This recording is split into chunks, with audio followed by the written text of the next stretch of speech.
The best dentistry is no dentistry, clearly. You are a disruptor in your space. What was the epiphany that made you say, fuck this, I'm over this, I'm going to just call it how it is? This just doesn't make sense based on my training. Were they lied to, or was it for a lack of information in the field itself? There was some lying going on because it was convenient, but no one's talking. It can't be good for you. This is a problem in dentistry. Healthcare is a business.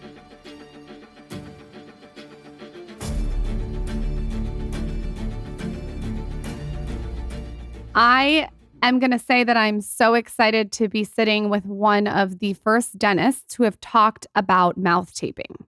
You talked about mouth taping 10 years ago in your book. What even made you discover that? You know, it was thank you.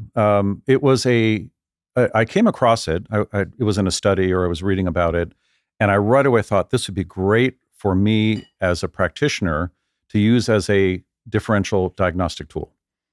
And because everyone I was talking to and asking, do you mouth breathe or do you nose breathe? And of course, they were all lying to me, especially guys, right? They're like, oh, no, I'm fine. I don't snore and I breathe through my nose. Is that the right thing to do? Yes, I breathe through my nose. And this is a way to find out in one night whether that person is actually telling the truth. So it allowed me to figure out, for example, if they had a high cavity rate, that comes from mouth breathing. If you have a dry mouth at night and you're sitting like this at night, open all night, you have a higher incidence of decay and also gum disease and pretty much anything, bad breath for that matter. So this was a wonderful, of course I was using the wrong tape, and back then we were using tape that was too sticky and uncomfortable. A lot of women didn't like it because it would, we didn't know how to peel it off in the morning properly, but now it's a thing and it's wonderful. ENTs in my area in the Silicon Valley gave me a hard time. They said it was dangerous. A lot of them said it doesn't make a difference whether you breathe through your mouth or nose. So, but now it is finally seeing its moment. It's wonderful. If it's on TikTok, we know it's a good thing, right? It's still, even though more and more people are talking about people like yourself and Human and Lauren and, me, dare I say, you still, when we mention it to people, we still get like that, are you guys nuts? Look, Yep. right? And Yep. people, people think it's dangerous. Why Right. would you do this? From your perspective, if somebody's still hesitant, what are the three main things it's accomplishing? Right. Well, for those who think it's weird, and most people still do, and they think it's dangerous, there are a lot of professionals that think it's dangerous. Just work into it slowly. Tape during the day. I recommend taping for children over age 2 or 3 to see if they can nose breathe. So just try it slowly during the day while they're watching TV. See how long. Make it a game. See how long you can. Breathe through your nose. But the three, there are many things, but as I mentioned, it's great if you're a practitioner. I'm able to tell, or anyone's able to tell. If you're at home, you don't need me. You can just tape. And if you can't keep the tape on, then you have to see an ear, nose, and throat and get that cleared up. Because if you're not nose breathing, you're probably over breathing CO2. So the three main things would be, in dentistry, would be if you don't keep your mouth shut, unless you're speaking a lot, or eating, for example, then your decay rate will be higher. Any kind of oral disease, whether it's bad breath, gum disease, you'll have a higher incidence of that. That's a big enough reason for me, but there are other reasons too. You're going to be more anxious. Your CO2-O2 mix in your blood, your pH will change in your blood. The uptake of oxygen and the release of oxygen won't be optimal. So if you're exercising a lot, it ties into nitric oxide as well. That has a lot to do with what goes on in the mouth as well. These are all things that will affect your everyday, part of life. In terms of how you view things. It could even relate to psychiatric disorders. It also humidifies the air as it goes through the nose. It brings your nose back online, which is important. There's a histaminic response if you have a lot of allergies or sensitivities to dry air. You're not going to do well unless you're breathing through your nose. You've got to keep this online, and the only way to do that is by pulling air in through your nose, especially at night. 6-7 hours of sleep. Can I perfect time. Ask you maybe a strange follow-up question? Oh, yeah. So I believe, and Lauren can tell me if I'm wrong, that I am a nose breather primarily when I sleep. Right? Am I? Yes. Let's get verification of that. You are a nose breather, but there has been times when you're really, really tired where it hangs open. And so I just feel like you should just tape to train. Sure. But that'll happen time to time with a good nose breather. My question, I guess, then is, what makes people become mouth breathers? Is this something you are born with? Is this something that happens from improper tongue posture? Is this something that happens because of behavior? Like, what is it's a muscle? Like, what is the thing that makes? Because obviously we're designed to breathe through the nose, right? It's a great question, and we are designed to breathe through the nose. We breathe optimally if we're breathing through the nose. Mouth breathing is for emergencies and yelling and yelling out and warning someone. I mean, that's and speaking. It's a great question because we're really born that way. And we're seeing more and more of that in today's society, unfortunately. And there's a whole host of reasons for that. But typically a mouth breather is born that way and develops into a mouth breather. They mouth breathe early on. Now, you can fall on your nose. You can obstruct your nose. There's trauma, allergies, for example, allergies to things that we weren't really meant to be exposed to. It can be the quality of air in the room. I mean, we're in a closed room here in a skyscraper and it's all forced air. The CO2 levels here in parts per million are probably 800 to 1,000. When I flew over here, the CO2 parts per million was 2,500. That's going to increase your respiratory rate. You may not feel like you're getting enough air. So there are many reasons why you could become a mouth breather, but typically we're born that way. It's really interesting because when I read the book, Shut Your Mouth, Save Your Life, that was written, I think, I want to say in the 1940s or something. Yes, great book. I became obsessed with it and I started doing it every single night for the last 8 months. I am so addicted to this, not only because I feel so much better in the morning and have so much more energy, but I'm addicted to it because of the beauty benefits. I have seen, and feel free to tell me if I'm wrong, my jawline feels more where it should be and more strong and strengthened and supported from the mouth tape. Like the mouth tape has taught me to breathe through my nose, which has supported the jaw, which has almost gotten rid of any sort of double chin. It's like a beauty tip. Oh, it is 100%. You're not, I mean, that's not a stretch at all by any means of the imagination. Also, when you mouth tape, and my wife taught me this, pucker up a little bit. You don't want to close your lips over because collagen has a memory, especially as you get older. If you want puffy lips, get in that position and tape up in that position. Such a good tip. You're taped for 6, 7, well, hopefully 7 or 8 hours a night. But absolutely, when you breathe that way, the tone of your airway changes, the position of the tongue changes, the position of the hyoid bone changes. That's a floating bone here in the neck. I mean, all of that can be attributed to, it sounds like you've had this conversation before. I just can't believe it. Hold on. Why are you looking at me like I don't? I can notice it in pictures and on video. And I know this sounds so crazy. It really, from an aesthetic standpoint, if you really do it religiously, and I do it every night. The other thing I noticed that's so interesting, what you said about pursing your lips. I also, you're going to think I'm crazy, pull up from the bottom and pull the tape up as opposed to taking the tape and pulling it down because I want to pull my face up. Well, this I mean, crazy. I don't know it's why not you're crazy. Trying to win point. I've never contradicted this. I've always agreed and it made sense to me. To me, the logically or just from an aesthetic, I would assume if your mouth is just hanging open all the time, it's probably not great for your jaw structure and your muscles. That just for me makes sense. You see people walking around it would look strange if you saw them just walking with their mouth hanging open, right? But then if you're doing that for 8 hours a night, assuming you can mouth tape, sure, because there might be obstruction. So right, but back to Lauren's point, there's another reason. You're sleeping better, which means your skin turgor will be better. I mean, you're also dehydrated when you wake up in the morning. Think about how much water we expel in an hour's of breathing. I think it's a liter or 2. Of water that we expel if we mouth breathe. It's much less if we breathe through our nose. So it's there are many other reasons, and probably those are the best reasons. You're going to feel better. You're going to feel better about yourself. Skin will tighten up. Position of the jaw, as you mentioned, Michael. I mean, there are a lot of reasons. Mouth taping is a great thing if you can do it. So you mentioned, we were talking off air right before we started, and you mentioned that obviously Peter Attia came on here and he has one of the what we all believe is one of the better books on longevity, one of the best books on longevity that's out, but that he only mentioned oral health once in the book. Right. Maybe not intentionally, but that it was just, this huge book on longevity and oral health was a very small part of it. Right. Not a knock on him, but why do you It's a great think book.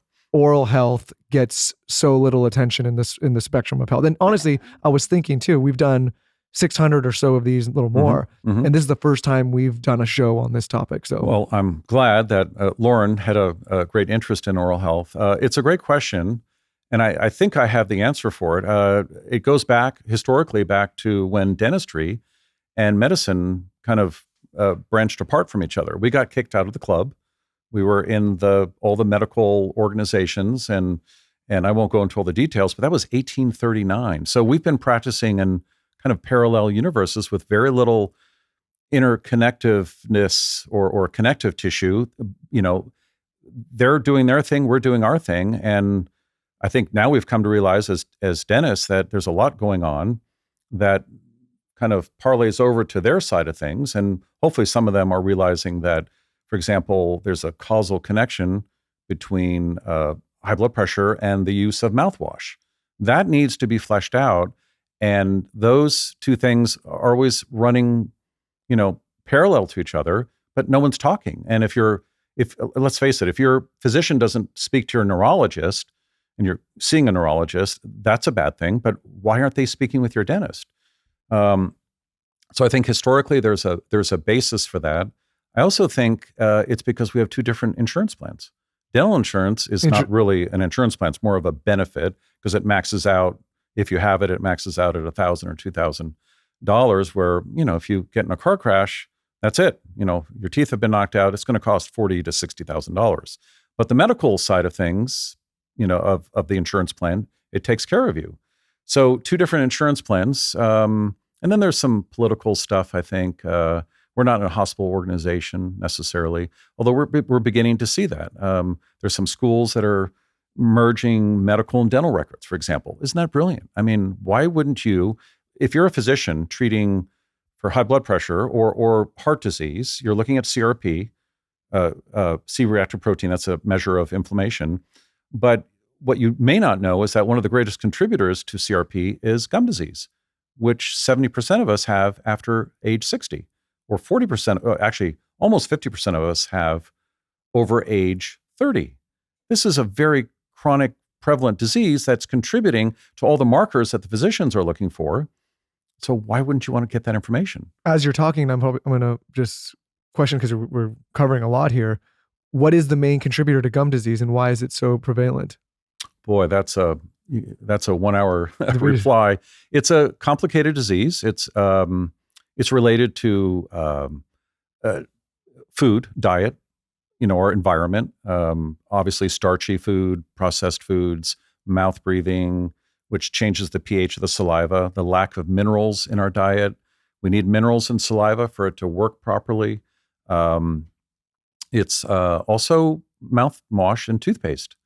I mean, we're using the wrong products. We're using products that are actually making the oral microbiome, which is like the gut microbiome, it's the bacteria in the mouth, that actually help protect us. We're taking that down every time we pick up a toothbrush with the wrong toothpaste, or we're swishing with mouthwash. So you said something when I was walking in. I was eating a piece of broccoli, and I said right when I met you, I said, "I'm sorry, I'm eating a piece of broccoli. Don't look in between my teeth." And you said, "No, actually, broccoli brushes your teeth for you, and so do carrots." Can you speak on that and how that was the toothbrush back in the day?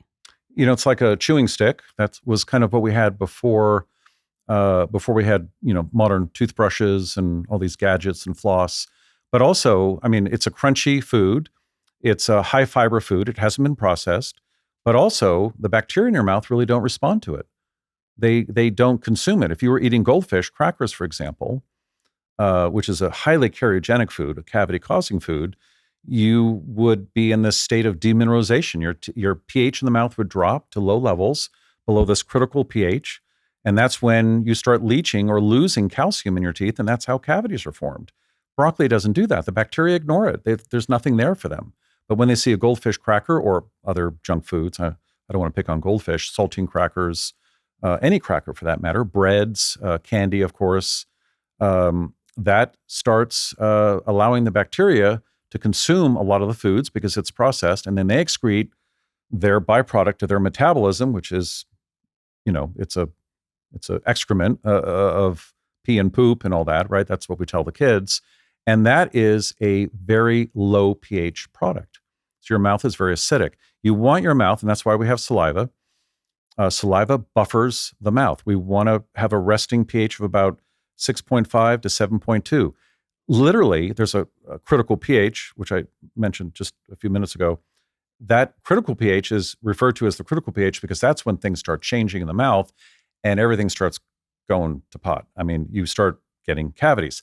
That is, so resting state of saliva, maybe 6.4 at its lowest level. Then the critical pH starts at 6.2, 6.3. And if it was that's for dentin, that's for the root structure of the tooth. It's a little bit lower for enamel. Enamel's a harder surface. That's 5.5. That's not that much that's not too far away from that resting state of pH. So it doesn't take much to get to that pH level. Now, if you're eating carrots all day, you're fine. You're always going to be in that neutral pH. But if you're drinking kombucha, for example, or even some mineral waters, those are a pH of 5.5 or lower. Alcohol, green tea, my favorite. What else? Coffee. Those are all low pH products.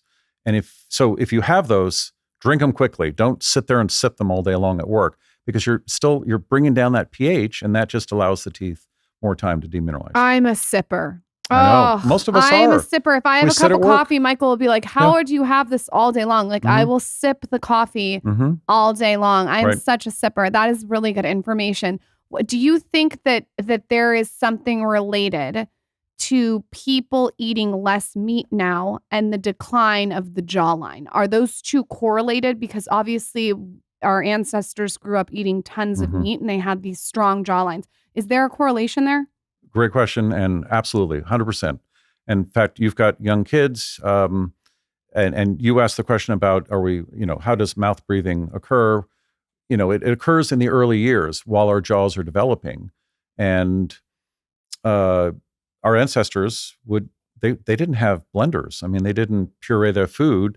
I have 2 grandchildren, and I've checked all the baby foods, and of course, they're all very healthy and organic, but they're pureed. I mean, you got to get them chewing pretty soon. Yep, that's so important. And the smoothies, I know people love a healthy smoothie, but yeah, you gotta chew. Yep. Yeah, chewing is very important. There's one thing you mentioned in there, and I don't want to skip over because I know we're going to cover a lot here. And I've seen this on TikTok, and I've seen people get very upset around the topic of mouthwash potentially being harmful to you. Right. They get frustrated because I think a lot of people are like, they throw their arms up and they say, well, what the hell am I supposed to use? Right. Well, they're also using it as like a quick fix. No, but then another, it's like another thing they can't use that, and I think people are getting just like overwhelmed by all of the poor product choices that are in the market. Right. From your perspective, why is mouthwash so potentially harmful? Best multivitamin, what am I going to say? You already know. Ritual. Ritual essential for women 18 plus. I have been taking Ritual for like 3 years. I took it through both my pregnancies. Whenever someone asks me on DMs, like, what prenatal did you take? It's Ritual. I value my time. We know this. And like, I don't want to have to go digging everywhere to find out what's in my multivitamin. And with Ritual, they have everything on their site traceable. So you know that it's USP verified. You know it's soy-free, gluten-free, vegan-friendly, formulated with non-GMOs. And the best part is it's not nasty when you swallow it. It has like a minty essence in every single bottle. It's fresh and it just makes taking your multivitamin every day enjoyable. This is a brand that I just think does it right. There's an integrity behind it and it's aesthetically pleasing, which I love. And most importantly, it's clinically backed. High quality, traceable, key ingredients in a clean, bioavailable form. You can tell the founder just cares about what she's putting out there. If you're going to go on their site, they also have an incredible plant-based protein powder that I make the best protein pancakes with. You could also add it to oatmeal. It's delicious. Go on their site, check it out, start a daily ritual that you can feel good about and help save the fish while you're at it. Ritual is offering the Skinny Confidential him and her listeners 30% off your first month. Visit ritual.com/skinny to start Ritual or add Essential for Women Prenatal to your subscription today. So I had my hairstylist over the house today and he was like giving me a little blowout. I had an event to do And we were talking and he said, Lauren, your hair is like literally a different head of hair. He couldn't believe it. He said, 2 years ago, your hair was like breaking. The blonde was breaking. I don't wash my hair too much. I obviously went brunette. And then I invested in an incredible hair serum to multitask. Okay. So what I mean by that is I like to do like a tight, sleek bun. I'm already going to do it almost every single day. And when I do it, I just add Vegamore's hair serum. This is so easy. It's such a great hack if you just want to upgrade your bun. Their hair serum is all about visibly thicker, fuller, shinier, longer hair without harsh ingredients. It comes in like this cute little pink bottle. Everything's 100% cruelty-free and never formulated with potentially harmful chemicals like parabens or hormones. So what I do is I put it in my hair. I do scalp massage to really get the blood flow going. I like stretch the fascia in my scalp and pull it up. And I'll brush through my hair and then I'll put it in a sleek bun and I am good to go to the gym. Sometimes I'll even put it on top of the bun. For a limited time, go to vegamore.com/skinny and use code skinny at checkout to get in on Vegamore's biggest sale of the year during their Black Friday and Cyber Monday. That's vegamour.com/skinny, code skinny to get the best deals on Vegamore's line of products. Vegamore.com/skinny, code skinny.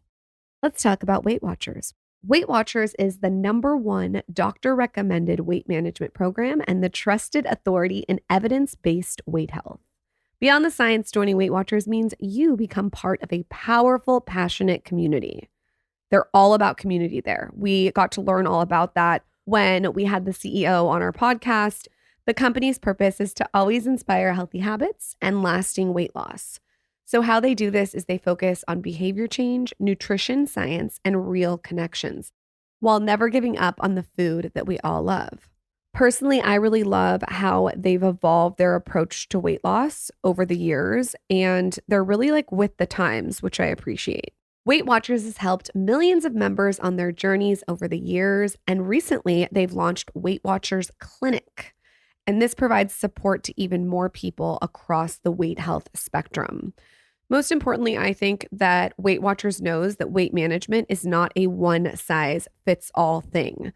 There are behavioral and biological factors to consider. So they really have a multifaceted approach when it comes to losing weight.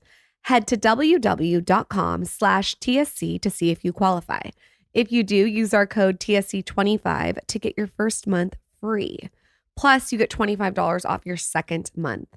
That's www.com/TSC. Well, it's not potentially harmful. It is harmful. I mean, it is causal for high blood pressure. We have the studies. We've had them for 15 years. And, I just saw an ad for Listerine this morning on the TV and I was shocked. Listerine used to say that you could use mouthwash. This is why people use mouthwash. They think, as you were implying, that it's a quick fix and that it can reverse a lot of bad things like halitosis. That's where it's mostly goes to with marketing, but it also helps prevent gum disease. And the Listerine commercial used to say you can use Listerine mouthwash instead of flossing. They were spanked for that. That's false advertising. And now they kind of skirt the issue. And how did that ad go this morning? It was, if you're a flosser and you don't feel like you're getting to all the niches in your mouth, this will take care of it. And it won't. But in fact, it's elevating your blood pressure by killing off, if you use it twice a day, according to the studies, if you use mouthwash twice a day, it kills the bacteria on the back of your tongue that are there to help produce nitric oxide, which is this wonderful gas, very fleeting, short-lived, but that actually lowers our blood pressure. In fact, so it's not a specific ingredient. It's that maybe it isn't. It kills the bacteria that is on your tongue. Yeah. If it's a disinfecting mouthwash, which is what most mouthwashes do, even if it has just essential oils in it, and so it's taking down those bacteria. Okay. And you need those bacteria. Those bacteria are doing a lot of work for you. In fact, now there's a study. It just came out. Actually, it was a guy from Texas, a researcher from Texas and his group, where tongue scraping actually can lower your blood pressure. Remember, 2/3 of Americans are using mouthwash. About 2/3 have high blood pressure. I'm not saying there's a direct connection there, but we do know that high blood pressure is not just connected to the use of mouthwash. The use of mouthwash is causal. In other words, it can cause elevated blood pressure. Now, back to physicians and dentistry being, not talking to each other. This is something that physicians should know, especially if they're medicating for blood pressure, high blood pressure. Dr. Mark, I don't mean to brag, Mm. but for Christmas, I get stocking stuffers, tongue scrapers. Perfect. Like, I think It's amazing. every single person, the first thing when you open your eyes, they should scrape their tongue. Mm-hmm. This is my weird theory. Ayurvedic. I think that when you have all that bacteria on your tongue and you take a sip of water in the morning, you're swallowing your bacteria. Mm-hmm. So when you wake up, immediately scrape it off. Carson, if you don't have a tongue scraper after all these episodes, I'm going to die. I'm going to There's give one in the box. I'm We can give him one right now. I'm going to Right. give him one of your tongue scrapers. The tongue scraper, I think, is like the whole tone of the day. Totally. Is it true that you swallow the bacteria if you're You just do. So whatever is in the mouth, the oral microbiome in the mouth is connected to the gut microbiome.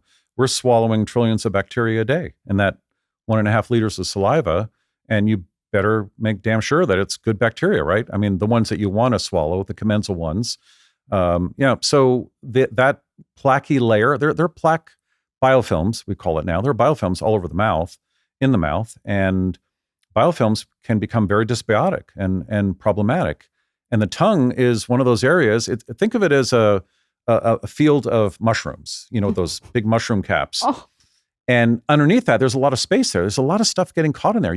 And if you're eating crackers and breads and snack foods and all that, the bacteria down there are having a heyday, and they are literally a different set of bacteria. In other words, the ones that produce ammonia gas, for example, not the nitric oxide, become prevalent. And then you get this weird fruity dead fruit smell with some sulfide bonds. I mean, those are the bacteria that are doing that. I also think that when someone's breathing on you and it smells, I think this is my own Lauren theory, that 50% of it is coming from the tongue, not even the teeth. Oh, it's probably more than that. Yeah. It's probably 70%. There is a form of halitosis or bad breath that comes from the gut, from indigestion, IBS, other, GI disorders. But it's mostly from the tongue. So I have to applaud my husband. He scrapes his tongue every single morning. I have a friend who wasn't scraping it. My audience sent me my friend's Instagram and said, posted a picture with his tongue out. Tell your friend to scrape his tongue right now. I got him on a tongue scraper. Everyone's got to get one of your tongue scrapers. I want my kids to start doing it. My daughter watches me. It's a little tricky to get them to do it, but I'm definitely going to get her on it. I think what I've realized about mouthwash is that people have a nostalgic correlation or relationship with mouthwash. Like, I remember my dad's mouthwash when I was little. It was the brown Listerine. Right. He used a capful. Daddy, you better be throwing that out if you have that. The brown Listerine, and the smell of it evokes like an emotion that's almost like an aftershave clean. Yes. We associate like a Windex. Right. So what are things that we can do to break that and move towards other things that are healthier? Like, it sounds like, though, with mouthwash, we just did an episode and we were talking about people jump right to effect. They don't go to cause. And so it's like they're doing this as a quick fix to either like bad breath or flossing. So like I think another way to look at it is like, what could people do so that they maybe don't need to use mouthwash? Yes. Right. No, it's a great question. Both questions. First of all, I would just recommend to your question, tell them that their breath will get worse if you use mouthwash. I mean, much worse. And then they'll have to be using it more. Plus their blood pressure will go up. To me, that would be enough. And then you're right. I mean, we're not addressing the root cause. So I think oil pulling would be fine. I'm not against oil pulling. Again, another Ayurvedic, I call that, what do I call that? It's observational, historical, clinical data. I mean, it's a great way. The whole Ayurvedic thing is amazing. You just had Organic Olivia on. She's amazing. And she says it best. Essentially, they didn't have studies back then. They didn't have microscopes, but over many, many centuries of observational data that, cause and effect. If you do this, then this works, or the opposite. And then that gets passed on to the practitioners. So the Ayurvedics had it right on many things. They talked a lot about nose breathing. And of course, all the gurus and the proper breathing and all of that was correct. So tongue scraping, absolutely. That is something that should be done. And oil pulling, they didn't have mouthwash at the time. That's a mild surfactant, and it's great at thinning the biofilm and cleaning things up a little bit. You can overdo it. Coconut oil is probably best. I think olive oil is fine. I don't mind the taste of olive oil. How long? 2 to 3 minutes in the morning, maybe when your mouth is dry. When your mouth is very dry, it'd be a good way to rejuvenate the oral microbiome, get things going, and humidify and get moisturize. I like to the mouth. scrape my tongue. I have my coconut oil underneath the sink, but you can't expose your coconut oil to air, right? You Right. Yes. gotta shut it. Yep. And this is maybe TMI, but I use coconut oil for lube Mhm. because I don't get UTIs anymore. Right. So when you say Helps about the my biome. orifice in my mouth Yes. to get the bacteria out, that to me makes Mhm. way more sense as a mouthwash than a Listerine. Totally. And it's a biome, vaginal biome. It makes sense, Yep, right? It kills absolutely. the bacteria. You want to feed and nourish. You don't want to kill and disinfect because you don't know what you're going to end up with. It doesn't kill. I'm wrong. It supports. What does it support? It supports the and good bacteria? nourishes, and Got it. it thins, it moisturizes. I mean, it's good for the mouth. Absolutely. I think you can overdo it. You don't want to remove your biofilm. Biofilm is important. I think dentistry has kind of brainwashed everyone saying you got to get rid of it all. There's no way you're going to get rid of the biofilm. And when you leave the dentist and you've had that prophy cup with the abrasive, the powder that we use, the pumice paste with fluoride in it, I mean, your biofilm is pretty much off the tooth. It's been removed. It comes back in 20, 30 minutes. It's designed to come back and regrow. That's how the body protects inanimate surfaces in the body. So, what are people doing that go to a common dentist wrong, and what could they ask for to be their own advocate? Wow, that is a loaded question. Well, I would first encourage them to learn about functional dentistry, and we have a list of what to ask. Certainly, if you see a functional provider, you won't have all those issues. I would stay away from fluoride. I would ask, and this probably would require a call ahead because if you're in the chair, they're going to shame you if they're into fluoride. It's a big moneymaker for dentistry. That fluoride varnish or fluoride treatment for your kids up until age 14, insurance pays for that. That's a $100, $150, sometimes $200,000 added. And do you to get flack for saying this from the, I do. from the Totally. community? Oh yeah.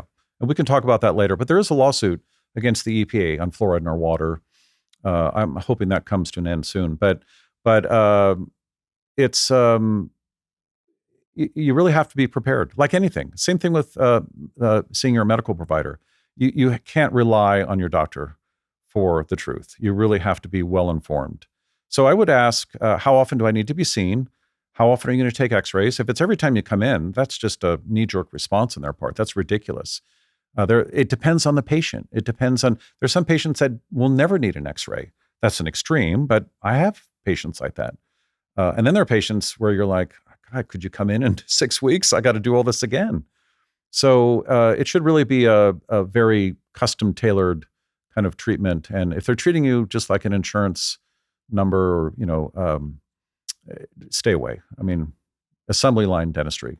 What is a biological dentist? And I've noticed some people who have come on, they've talked about their cancer journey and healing holistically. Why have they used that? The term biological. Yeah, explain. Because I kind of I just booked an appointment for our whole family with a biological dentist, but I want to know more about it before I take the leap. Right. No, good question. So there's biological, there's integrative, there's holistic, then there's functional. I think functional covers all bases, but biological means that the dentist is concerned about the things that they're about to put in your mouth, in your tooth. Like mercury or even composites, the plastic fillings, the glues that we use. That means that he or she is concerned about the biology of it. Is it biomimetic? Is it safe to put these ingredients in there? And unfortunately, that's a difficult thing to do. I mean, the best is not to be in that case to begin with, where you have that you have a need to be restored. So biological is I mean, in dentistry, in dental school, this is 37 years ago for me, they used that term. And I remember the instructor, and he was our materials guy. Dental materials was the course. And it was always about biomimetic and biologically safe and compatible with human physiology and biology. And of course, that was all bullshit. It wasn't. I mean, we were taught how to put mercury fillings into our patients' mouths, and that's not biological dentistry. So biological can mean many things, but it means that when they remove the metal filling, for example, that they do it correctly, that they're not exposing you to more mercury vapor when they remove it. So it's a good place to start, but typically it's a label, and I would be very careful. And again, you have to inform yourself. I'm going to before you look go at in. your list. He has a list Okay. on his site that you guys can go. A directory, it right? says a directory Yeah. of where you can go to find a functional dentist. A functional dentist, Got it. which should be aware of all that. They should be integrative. They should be biological.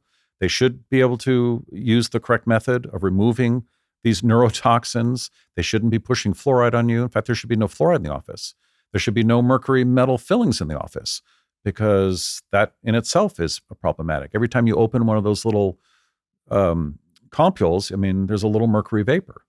And it's in the office. I And- also think, like, I was talking to a girlfriend and she's like, oh, I'm taking my daughter to go to the dentist and we're trying to decide if we should give her sealants or not. Mhm. And I remember my parents taking me to get sealants. It was like a thing back when I was little where Right. you would put this clear thing around your teeth to protect it from cavities. And as I've gotten older and exposed to all these different incredible people like yourself, I've really sat with that and thought, oh my God, there's plastic that was heated around my teeth, Right. seeping into my tongue and Mhm. my bloodstream Mhm. multiple times. That can't be good for you. Right. Even worse, the monomers that were used to prep the tooth before. Right. So, I mean, this is a problem in dentistry, and I mean, every procedure we do is a surgical procedure in many ways. And now we're putting in implants, and titanium was not as clean as we thought it was. Titanium implants. Now we're looking at ceramic implants made out of zirconia, and there's always a problem. I mean, BPA-free water bottles, right? They're not safe. It's always a concern. So you really have to be well informed, and that's why I've been doing this online for 10 years, just throwing out a lot of data. But it pisses off a lot of people because they felt they were lied to, and they were in some cases. In most cases. Were they lied to, or was it for a lack of information in the field itself? That's a good question. I would say there was some lying going on because it was convenient. And again, it's a business. I mean, fluoride is a big business, and we make a lot of money from it. And there is a lot of information out. The mouth breathing goes back to the 1800s. James Nestor found, when I was talking to him about his book, Breath, he sent me a document because we were talking about mouth taping, and he sent me a few months later. He sent me something that he had found in an old English journal, medical journal. It was about dentistry, and it was a dentist saying that mouth taping is not mouth taping. They didn't tape back then. That mouth breathing was very bad for you, and that it was one of the main reasons we get cavities. That was back in the late 1800s. I never got that in dental school. So there was a lot of information that we had, and somehow we got redirected. And I think that was because it became a profession for profit. It's inevitable. Is sealants ever necessary? Well, they are necessary, unfortunately, and it's better than doing a big filling. The question is you're doing sealants as a preventative, as a prophylactic procedure. So the question is does that patient really need it? It'd be a pity if they do need sealants, but the dentist isn't so sure, and they don't want to hear later that their dentist, their patient, young patient, the mom's going to come in and say, or dad will come in and say, oh my God, my kid has cavities. Why didn't you seal them? So they're going to jump on that bandwagon a little earlier. It's very difficult. It's a difficult call to make. And that is the number one issue right now that my business partner and I that are launching this toothpaste are confronted with, are all these parents talking about their kids. I mean, they're trying to follow the right diet and floss and brush, and they're still getting cavities. And that's the problem. We've been using these oral care products for over a century, and we're still making and using the same products that still have the same concept of disinfecting the mouth and killing germs and freshening your breath and all of that. And we're still getting cavities. In fact, cavities are on the rise. Fluoride didn't seem to help in the water and topically. Fluoride topically can work, but we can talk a little bit about that. But in the water, it doesn't work. That's a decision we made back in the 40s, kind of like Benadryl and what's the other one? Benadryl and Sudafed. That the decision to use that it worked was made in 1938, and now we're just coming to the realization that it's really a placebo effect. for a Interesting. decongestant. So fluoride's in the same category. It's old information. We have new data, like we do with Sudafed and Benadryl, and that is that it doesn't work. And we also have new information saying that it's toxic. So yeah, there's been a lot of lying going on in the profession. Lying is misinforming. A lot Let's of call it that. people. I really have to quickly know what your what you should do for an allergy if you can't use Benadryl. What you would do? Oh gosh. Well, I'm not a physician, but I wouldn't use Benadryl because it doesn't work. Okay. I would find out what kind of allergy it is, find out what the root cause is, see a functional provider, MD, Okay. get some blood tests, allergy testing. Before you give Benadryl. Is it for a congested nose? I'm just wondering because like sometimes my baby will have a rash and I'll bring Benadryl just in case. I've never given it to him, but I'm just wondering like what I could bring on a trip that would substitute Benadryl. It would have to be something else. Allegra, maybe. Again, I'm not the expert on that, but there are histaminic antihistamine drugs that work. Okay. But we know that Sudafed and Benadryl don't. Got it. But they were the first, and it took us that long to figure that out. A lot of people are scared to go to the dentist, or they find the experience unpleasant. I mean, someone's in your mouth. I get it. From your perspective, how often should people be going to get their teeth cleaned and inspected? Obviously, if they find the right practitioner. Right. It's a good question. The old standby was twice a year, and I think that was, I forget where that came from, but it didn't come from dentistry. It came from a toothpaste company, or someone made the recommendation and we all kind of ran with it. Very unscientific, right? Of course, people, as I mentioned earlier, sometimes you have to come in every 6 to 8 weeks. I go once a quarter. Is that too much? No. I mean, why do you go back once a quarter? Just Did they recommend it, or? To me, like I understand. Someone told me that twice a year. To me, like instinctually, that just felt a little like, why only twice a year, right? Like, but I think it feels good when they clean your teeth. You feel clean, but you're saying that like you have to be careful how much you're stripping the teeth. Well, I mean, you can overclean the teeth with the ultrasonics, carbon steel, instrumentation. You can over-instrument teeth. You can gouge them. I'm glad you think it feels good because most people don't. I don't think it feels good. Oh, okay, good. But No, I mean afterwards. You Afterwards, think it feels your breath. Yeah, well, I mean, there are some patients that love cleanings, but I would do it based on need. And again, if you're going in to have your teeth whitened, not with a whitening gel, but by using that Prophy cup with the pumice, try not to use fluoride. We should talk about that in a second. That will lighten your teeth. That will get rid of stains. So I would just go in for that. And most dentists will look at you and go, well, you need the cleaning. No, you don't. You can just get the Prophy cup and just pay a la carte for that. I mean, hygienists can stay a little late. It takes, 5-10 minutes. So you just do it like if the teeth feel like they need a cleaning, that's when you shouldn't just like, mine's just scheduled quarterly so that I remember to go. If you build a lot of tartar, perhaps, but that could be because you're mouth breathing at night. That builds up tartar. If you have tartar on your teeth, you should get rid of that. But then you have to ask the question, why are you getting tartar on your teeth every 3 months? I mean, that would be important. Find out. So it could be mouth breathing. It could be too much calcium in your diet. Yeah, I have no rhyme. I literally just go because I just said, hey, let's schedule this once a quarter. He just likes being clean. Yeah. Well, I would customize that based on need. Okay. It would save you time and money, and you can over-instrument the teeth, certainly, especially with a good hygienist. I mean, they're good at what they do. We talked about high blood pressure, poor oral hygiene or care. What other potential diseases do you see coming from, poor care? Yeah.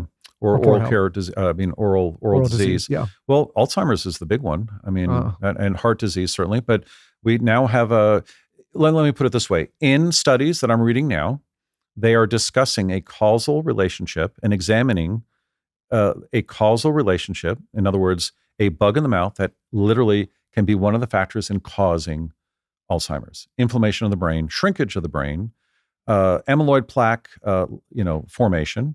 I mean, that's not the cause of Alzheimer's, but it is seen with Alzheimer's.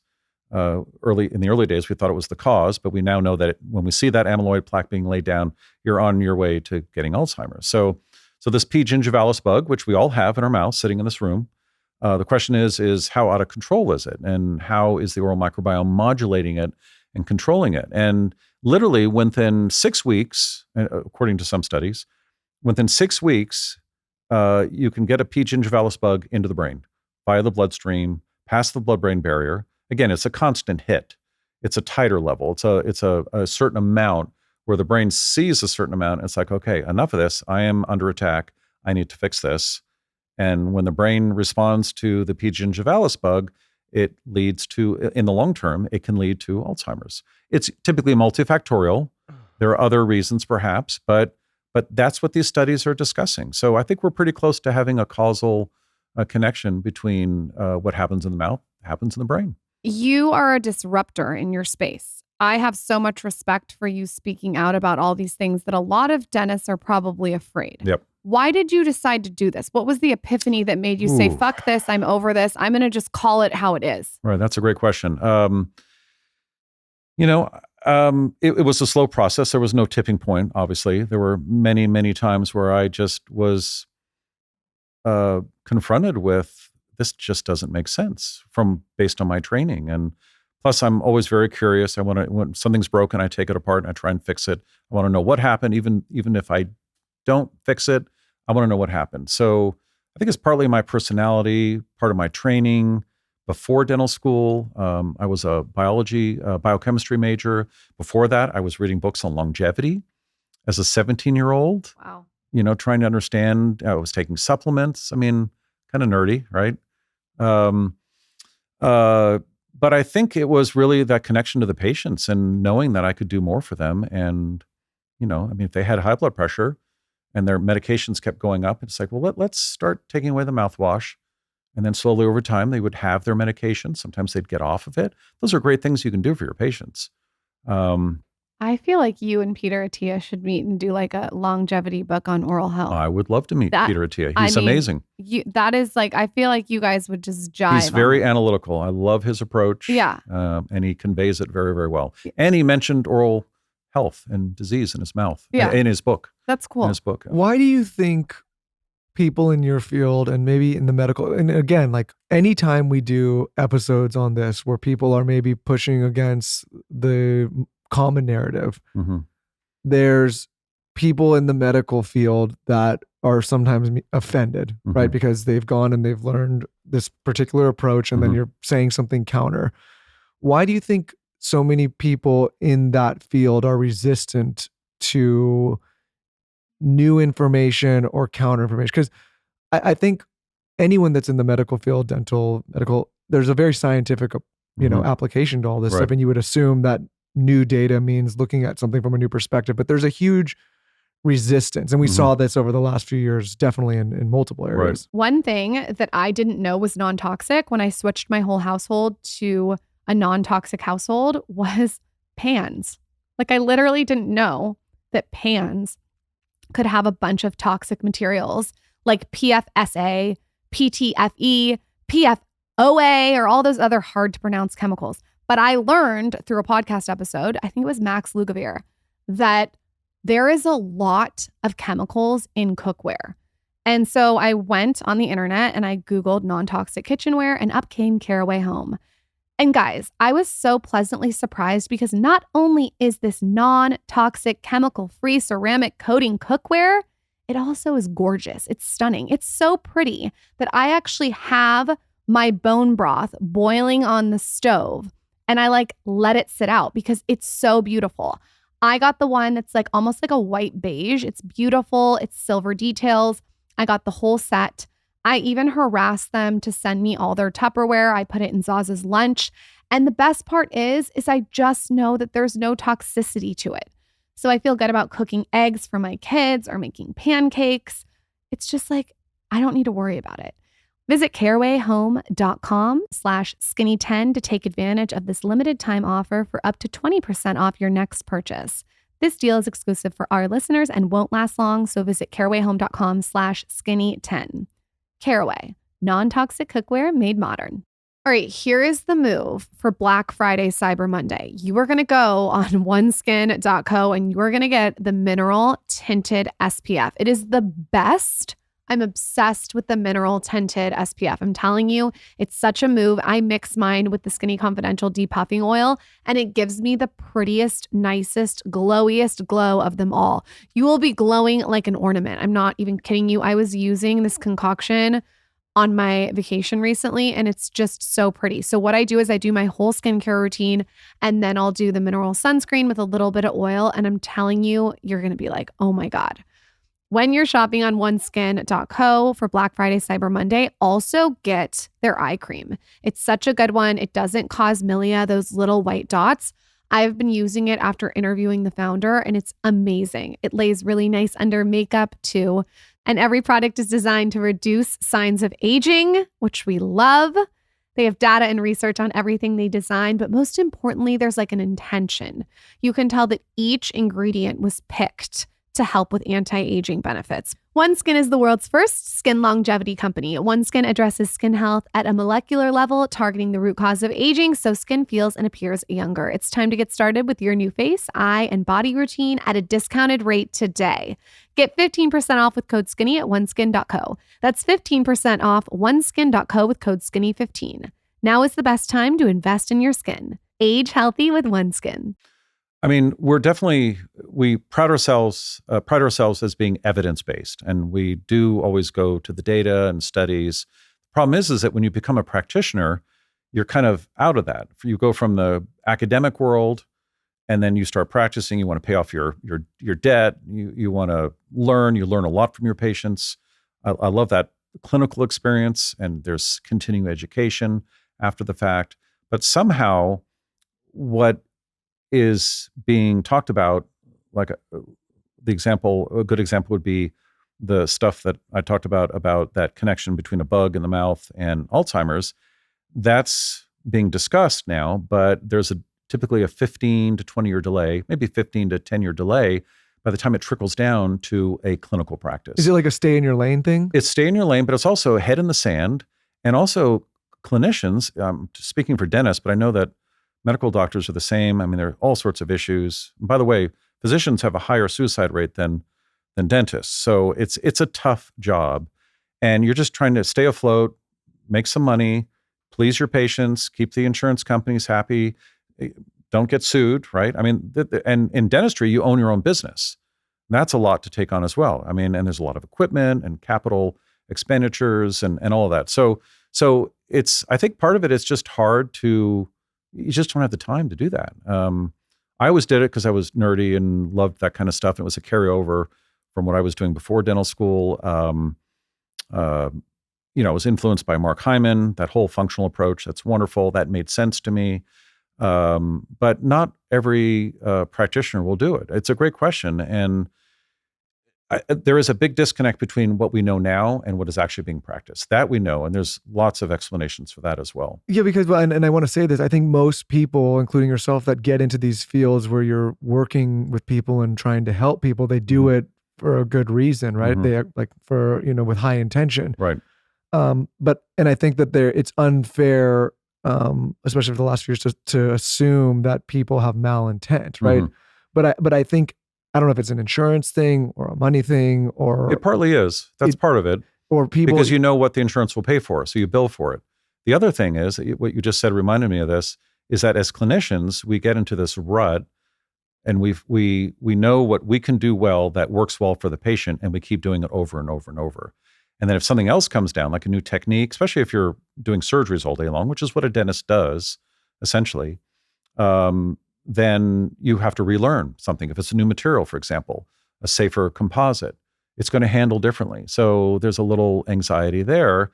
And the first question, obviously, usually from office managers, can we bill for it? I mean, this is a business. Healthcare is a business, unfortunately. Yeah. It's funny, you were talking about like, basically you become you go from academia to actually a practitioner. And I think it's the same thing. Like anybody could get a business degree, but it's a much different thing actually running a business, yes. right? Oh. Completely. Yeah. And I was thinking about that as you were talking, but in the quote unquote business world, as an entrepreneur, when we find new information or see a new tool, people are quick to, they're fast to jump on it because it accelerates potentially what you're doing, or it maybe gets rid of something that's no longer working. But Right. I feel like in the medical field, things move so slow for whatever reason. We get a little bit of new data, but then things don't actually It does. start to It's happen. very slow. Yeah. And that's part of what I speak to with my directory, with our directory of functional dentists. There are about 300. This is a way to differentiate yourself. Be a functional dentist. Find out, connect all the dots in healthcare as a dentist. Work upstream of the issue that you're seeing, the symptomology. Don't just treat the symptoms. Find out what caused the symptoms, and that makes you that makes for a more loyal patient, and people want to seek you out. And I mean, what's happened in medicine is now happening in dentistry. It's being taken over by corporations, private equity, and so the dentist isn't their own boss anymore. And so it's going to be hard on a sole proprietor in dentistry. Medicine, it's too far gone. It's all under one big healthcare, for nonprofit, sometimes for no profit kind of health organizations. But the quality has gone down. So seek someone out that has that functional approach, because you're going to get more for your money, and they're not influenced by the big corporations, and they're going to drill, bill, and fill. I mean, that's what they're going to do. Wisdom teeth. Mm-hmm. We were all told to remove our wisdom teeth. I remember like saving up and booking my appointment to remove my wisdom teeth when I was like 18. Mm-hmm.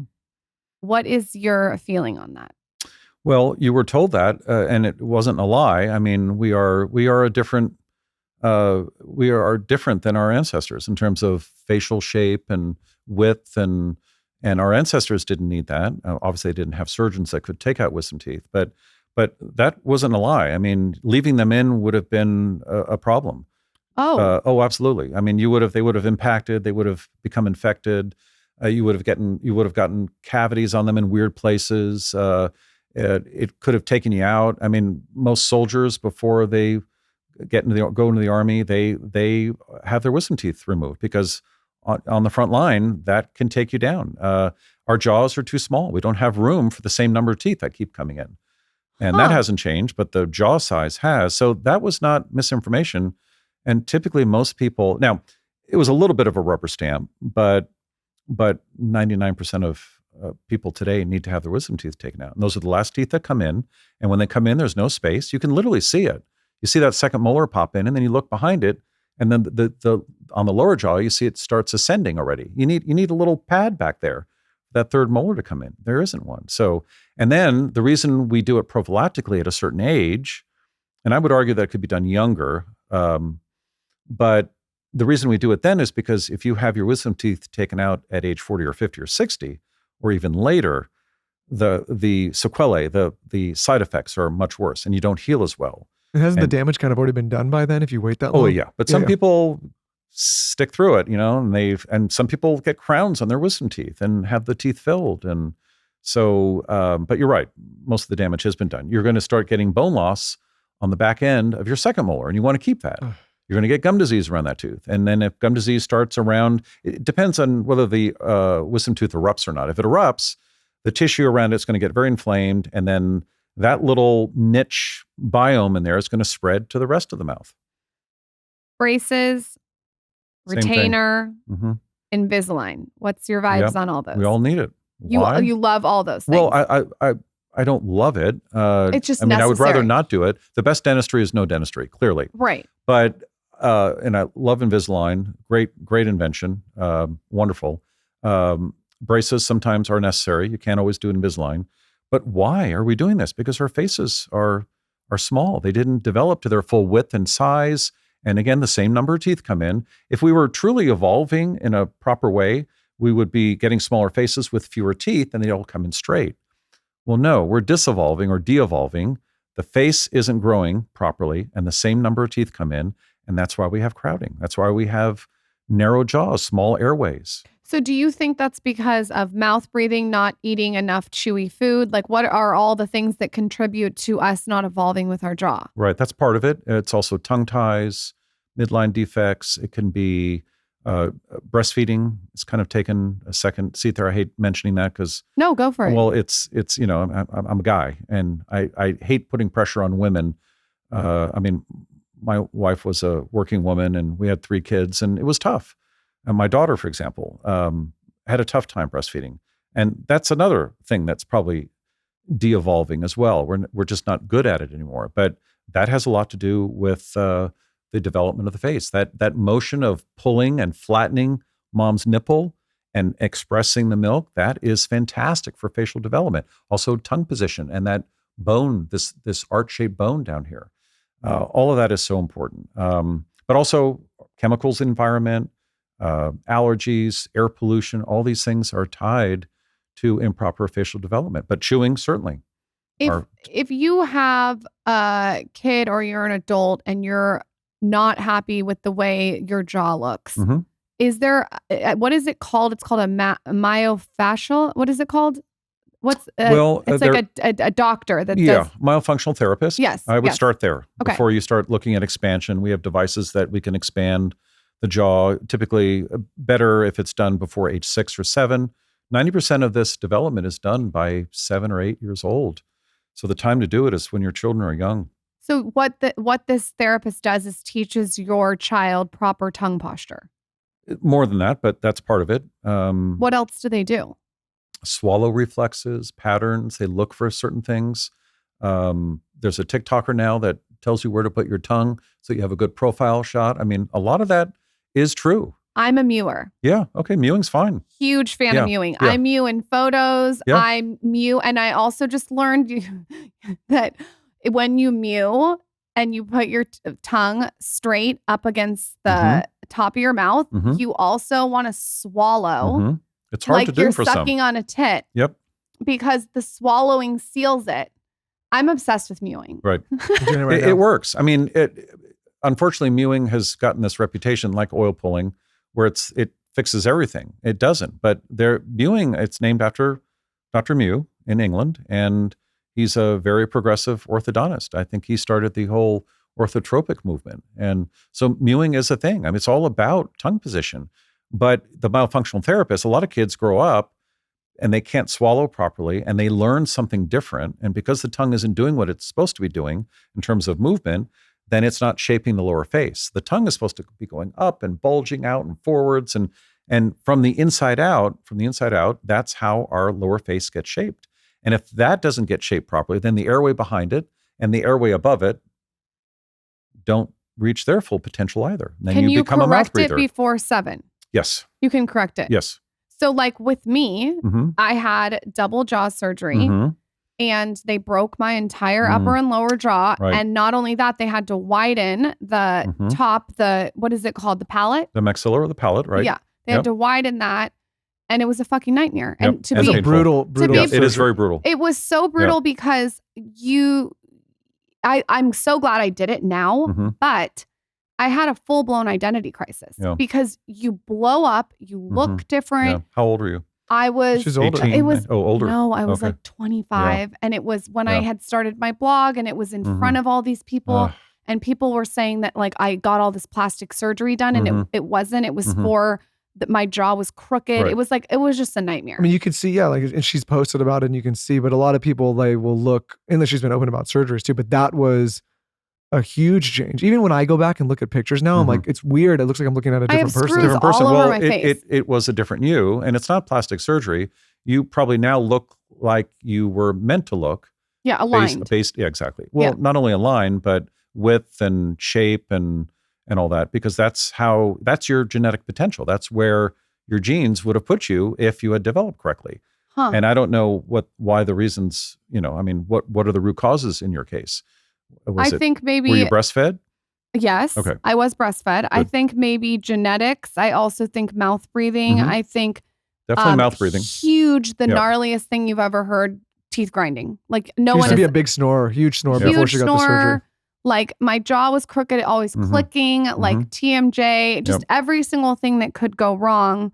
And I think the dentist tried with braces and this and that, but it just got to the point where it was unbearable. Right. And I'm glad I did the surgery. The surgery's, if it works, it's great. It works. And now we would intervene at an early age and just do expansion, which means no surgery. And that also works as well. But you were grinding your teeth because you were struggling for air at night. That's called sleep bruxism. That's a new term in dentistry. We used to just call it bruxism or grinding. But But now we know that the etiology is probably because your mouth is open and your airway is constricted and you have apneas. You're waking up. And it's that moment of grinding and bruxing, perhaps, that saves you, that gives you tone in your airway muscles.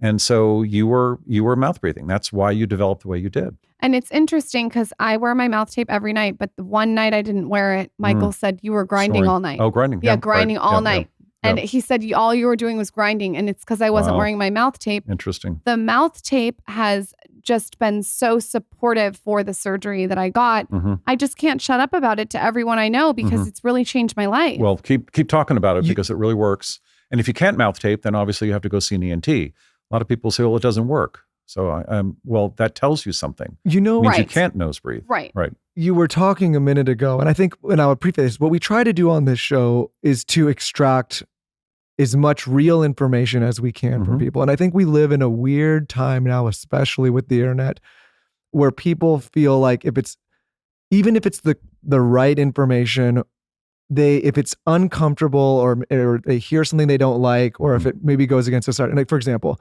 in your field, I would say you're an expert, right? Mhm. And for you to feel, hesitant, and I'm not saying you do, to talk about proper tongue posture or facial structure development because of women breastfeeding, I think that's part of the problem in the society we live in. It's like, that may make some people uncomfortable, including women and men. But if it's true information, I think what we try to do here is present it. Now, Right. people don't have to take it and use it, but Right. I think we get into a very dicey place when people feel scared to actually voice truthful things Or because their of, opinion. because of how it makes people feel online. Like if you're feeling a certain way, you're upset about something, you have to do some inner work and say, why is that upsetting me? Right. But you can't be in a position where you just block out noise you don't like, right? Does that make sense? It's a great point because we are always the bearers of bad news. And, frankly, we get tired of doing that. So if we think it can slide, we're going to let it slide, perhaps. That's why I like mouth taping. Instead of me telling the patient, you can't breathe through your nose, this is what it's going to lead to, especially with children, moms with their children, go home, mouth tape, and then they come back and they're like, gosh, it worked out the way you did, or it said it would, or it didn't. And what does that mean? And, make them part of the process. And the other problem in based on what you just asked, we don't have time.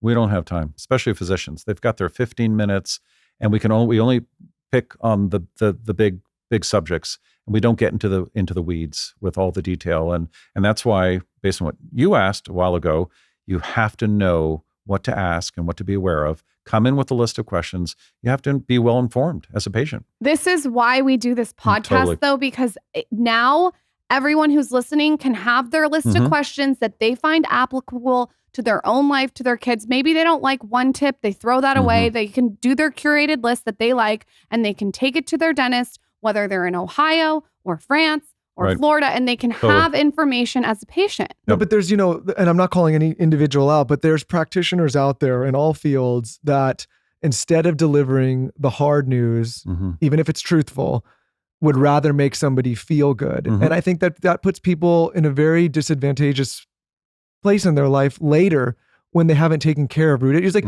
if you came to me, when I did a podcast on this and you were asking me about financial literacy, and I looked at you and said, listen, you're spending too much and you can't afford your lifestyle and you need to change things. Right. They'll find someone else. And you're upset. But you're upset with me for telling you that, even though it's the truth. Like, I can't be worried. Like, I have to still give you the correct information. Does that make sense? Yeah. Or, if you're metabolically out of shape and you're not taking care of your body. Bert just talked about this. Or you're eating poorly and you shouldn't be eating that. And I know what's going to happen to you if you continue on the path. Like, I understand it may not make you feel good if I say get your ass to the gym and shut your mouth a little bit, but like that, But you still need to be able to say it. If you get upset at any information that's given, what I would do is I would say, why is this making me upset? If someone on the internet calls you something and it strikes a chord with you, and you can't stop thinking about it, there's something about something they said internally that's making you upset for a reason. So maybe start to examine what that is. Right. How many people actually do that, though? Well, we're hoping. I don't know. I hope. I mean, it's the right thing to do. You should never, whatever someone says to you, you should always listen to it and don't discount it right away. And in dentistry, we always tell people, they come in, they get cavities all the time, and we always tell them the same thing. you're just not brushing enough. It's kind of like a shaming. We'd rather shame you than tell you what's the root cause. Maybe it's something in your diet, or there's a lot going on there, that relationship between patient and provider, and it's not all good. And technically, by not saying something, even though it may be lower on the scale in terms of priority, that technically is malpractice. I also, and this is just maybe for the content creators out there, aspiring content creators, I think it's a lazy practice when you only share opinions or have people on the show or do content with people that agree with your perspective. Yeah. Right. Because then you're just living in a bubble, right? You're just living in this, in a certain bias. And I think what we try to do here is like, we may have people on that we completely disagree with, but I need to understand why they came to that perspective, so that I can either reinforce my position or change it. Does that make sense? Oh, absolutely. Yeah. Otherwise it's just politics where everyone's agreeing with each other, and it's, 100%. It's, Dr. Mark, what do you think about veneers? porcelain veneers or composite veneers? Ooh, talk to us about both. Well, porcelain veneers are a more permanent product. It's an indirect method. In other words, you have to come back for them. They're made in the lab. They are by far better than a composite veneer. But there are a lot of cases where you just need to do one veneer, or you have to do it in a hurry, like before a wedding or a TV show or something, which I was faced with a lot of the time. And that works well, but it's a lot more difficult to do. So you can walk out with a composite veneer. It's made out of plastic filling material. They don't last as long. They will discolor. Porcelain veneers are absolutely outrageously beautiful and fantastic, but they are being oversold, unfortunately. If you need them, so I would never bring it up. Same thing with whitening. I would never bring up whitening. A lot of dentists will say, you should whiten your teeth. They're quite yellow. Or, you know what? You've got good teeth, but you could have a brighter smile, or maybe you've got a worn smile. You want to have teeth, you're 60 years old, but you want your teeth to look like you're 20 years old. That's a big jump. That's a personal decision. But I have a lot of patients that were disfigured. Tetracycline staining. I would not do porcelain veneers if you had a lot of crowding. Get the expansion first, fix the root cause of why they're crowded, and then do the porcelain veneers if required.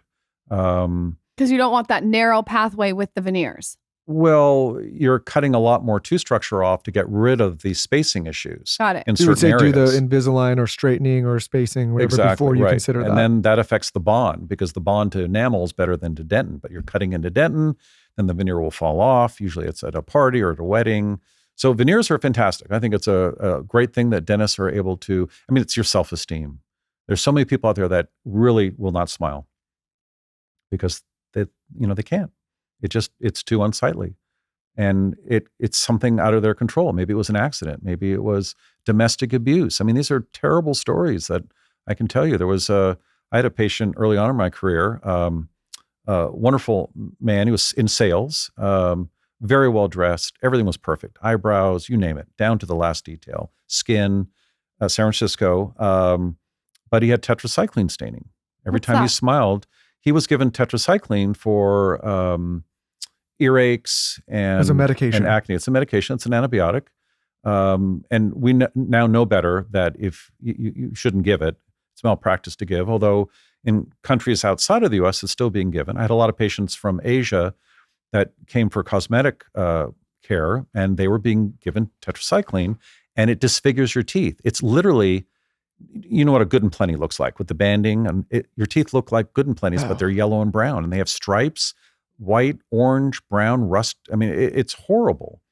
And so he just wouldn't smile, and he was in sales. So that's a perfect candidate for cosmetic work, and get everything else taken care of, fix all the cavities, make sure there's no gum disease, make sure they know what they're getting into, make sure that they know that veneers are expensive, obviously a treatment plan, but also that they need to be replaced, that you are married to this restoration, and that every 20 years, if you're lucky, if it's well done, you will need to have them replaced. The technology will get better, but, and then the whole process of making them look like what I think they should look like, and then sometimes the patient wants to influence you and will make bad decisions. You don't want to look like the Chiclets gum. Well, exactly. Yeah. And then you need a good lab. And so it's a long process, but typically that doesn't get done. If you go to a real good cosmetic dentist, they're going to do that. They're going to show you pictures. They're going to send you home with Vogue magazines with great close-ups of teeth, and they're going to want to see what you want.